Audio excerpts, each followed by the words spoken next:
Hi, I wanted to show you about lesson review videos and when we're embedding questions in an H5P video. These ones from this guy that we've decided to include, at the end, he starts saying things we don't want to distract students with, like subscribe to my channel, etc., etc., etc. So we want to place a question here where you have it at the end. And we need to make sure that well, let me go in here. We also want to make sure that we have some directions here instead of just lesson review and then they click on it and don't know whether there are questions or not. We tell them that there are questions. So if I go to edit,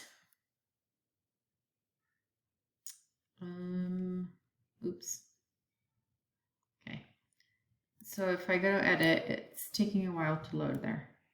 So into the interactions here, if I go to the interaction here, what I want to do is I don't want these, I want it to take up the whole screen. I don't want scroll buttons here.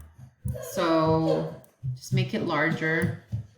So making this area larger, and then there's going to be another question here.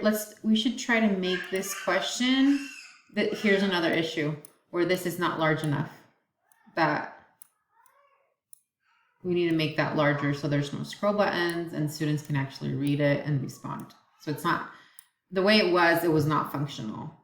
And this question, ideally we want it over here, closer to there. And so yeah, so to avoid having the guy continue talking things that are not necessary for students to wait that long, we want to make it closer to here.